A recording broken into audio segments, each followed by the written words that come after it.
One is not born, but rather becomes a woman.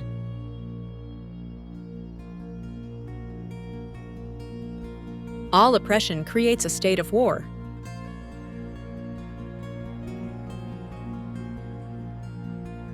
Authentic love must be founded on reciprocal recognition of two freedoms.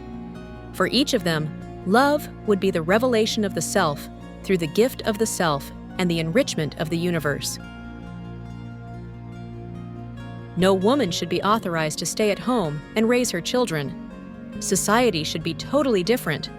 Women should not have that choice, precisely because if there is such a choice, too many women will make that one. Self-knowledge is no guarantee of happiness, but it is on the side of happiness and can supply the courage to fight for it. The point is not for women simply to take power out of men's hands, since that wouldn't change anything about the world. It's a question precisely of destroying that notion of power. To lose confidence in one's body is to lose confidence in oneself. That's what I consider true generosity.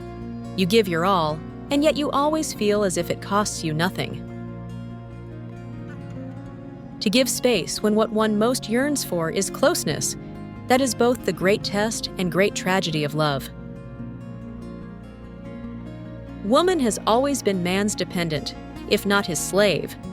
The two sexes have never shaped the world in equality.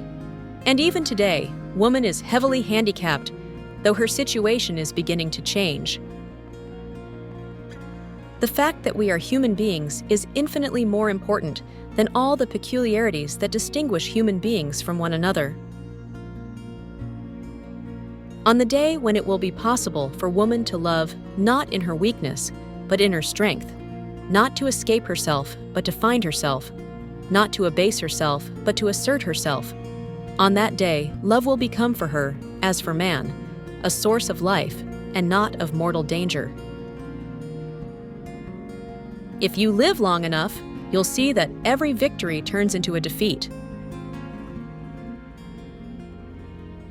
The writer of originality, unless dead, is always shocking, scandalous. Novelty disturbs and repels.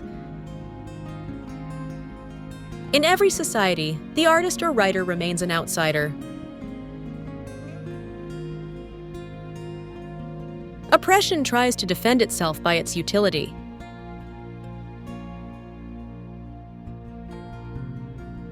Girls are weighed down by restrictions, boys with demands, two equally harmful disciplines. When women act like women, they are accused of being inferior. When women act like human beings, they are accused of behaving like men. No one is more arrogant toward women, more aggressive or scornful than the man who is anxious about his virility. Anger or revolt that does not get into the muscles remains a figment of the imagination.